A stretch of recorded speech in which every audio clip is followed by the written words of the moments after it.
नमस्कार, सुस्वागत, वेलकम, अभिनंदन। मैं डॉक्टर वाया राखी आज आपको बताऊंगी कि कुछ काम ऐसे होते हैं जिसके लिए आप बार बार हमें व्हाट्सअप करके पूछते हैं, राखी जी मेरी ना वाइफ कह रही है कि अब नहाना ज़रूरी है। ऐसे कौन से काम होते हैं जिनके बाद नहाना बहुत ज़्यादा ज़रूरी है, चाहे सर्दी हो, चाहे गर्मी हो, चाहे माहौल और टेम्परेचर कैसा हो। आइए नज़र डालते हैं। सबसे पहले सुस्वागतम, वेलकम, अभिनंदन। आप कैसे हैं, आपके परिवार में सब कैसे हैं? Wish you very very very very very good morning जी।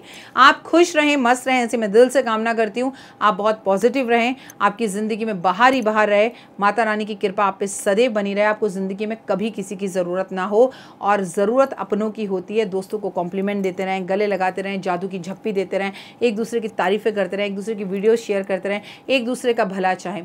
जिसने आपको धोखा दिया है वो आपका सबसे बड़ा दोस्त है, क्योंकि वो आपको जिस मोड़ पर छोड़ कर गया है वो आपकी ज़िंदगी का एक टर्निंग पॉइंट होगा और वहीं से आपकी ज़िंदगी में बदलाव आना शुरू होगा। तो उसको गालियाँ देने की जगह पर, उसके बारे में नेगेटिव सोचने की जगह पर उसे थैंक यू दिल से बोलिए, क्योंकि अगर वो ना होता तो आप भी शायद यहाँ ना होते।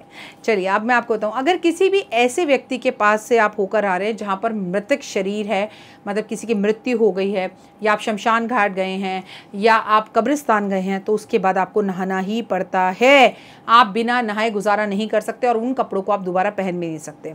अगर आपको मनोबल कमज़ोर हो रहा है, नेगेटिविटी फील हो रही है, एंजाइटी हो रही है, घबराहट हो रही है, दिल की धड़कन कानों तक सुनाई दे रही है, किसी ऐसे व्यक्ति के पास होकर आएँ जो बहुत नेगेटिव है और नेगेटिव बातें करता है, आपको बुरी बुरी बातें कर रहा है, सुना रहा है, ताने दे रहा है, आपका मकान मालिक है, आपके साथ कुछ ऐसी बातें बोलकर चला गया है जिससे आपका मनोबल टूट रहा है, आपके बॉस, आपके कुलीग्स, आपके दोस्त आपको हमेशा उंगली करते रहते हैं, आपको हमेशा बीचिंग करते रहते हैं, आपको हमेशा बकवास बोलते रहते हैं, आपके अंदर हमेशा कमियां ढूंढते रहते हैं। ऐसे लोगों के पास से आने के बाद उनके बारे में सोचने से बेहतर है कि आप आकर नहा लें।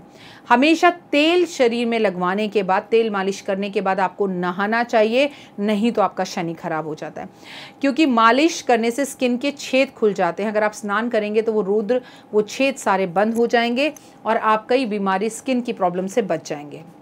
आप जब भी अपनी पत्नी या पति के साथ शारीरिक संबंध बनाते हैं, इसके बाद आपको स्नान ज़रूर करना चाहिए, चाहे वो रात हो चाहे वो दिन हो। बिना स्नान करे नहीं सोना चाहिए, इससे आपका शुक्र ग्रह खराब होता है।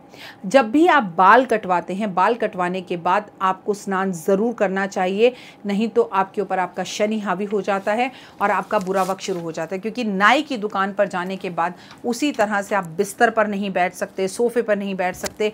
ये कहीं ना कहीं छोटे छोटे बाल आपके आसपास रहते हैं, तो आपको ज़रूर स्नान करना चाहिए।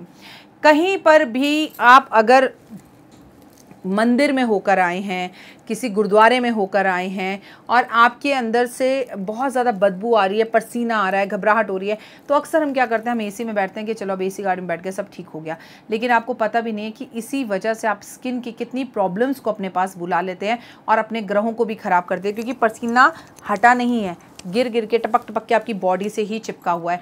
ऐसा करने से आपका बुध ग्रह खराब होता है, राहु खराब होता है, केतु खराब होता है। तो ऐसे में आपको चाहे एसी में बैठकर घर क्यों ना पहुंचे, बहुत ज़्यादा जब भी पसीने आए हों आपको स्नान ज़रूर करना चाहिए। उम्मीद करती हूँ आपको मेरी छोटी छोटी प्यारी प्यारी वीडियोस पसंद आ रही होंगी। इन्हें शेयर कीजिए, लाइक कीजिए और खाना बनाते वक्त बड़े पॉजिटिव रहिए। महिलाओं से कहूँगी या पुरुषों से कहूँगी जो भी खाना बना रहा है, क्योंकि अब कॉपीराइट तो रहा ही नहीं है महिलाओं का।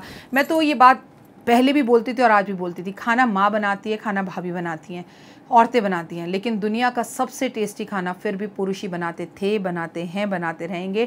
क्योंकि बड़े से बड़े 5 स्टार होटल में, बड़े से बड़े होटल में कुक हमेशा जो होता है वो पुरुष ही होता है। शेफ़ जो होता है वो कहीं ना कहीं एक आदमी होता है। तो ऐसी दुनिया का कोई काम ही नहीं है जो आदमी हमसे बेस्ट नहीं करते। सच्चाई यही है कि आदमी दुनिया का हर काम औरत से बेस्ट ही करते हैं, लेकिन उसके बाद भी उन्हें किसी चीज़ का क्रेडिट नहीं मिलता। तो सैल्यूट है इसके लिए आपको। फ़िलहाल दीजिए इजाज़त। जय माता दी।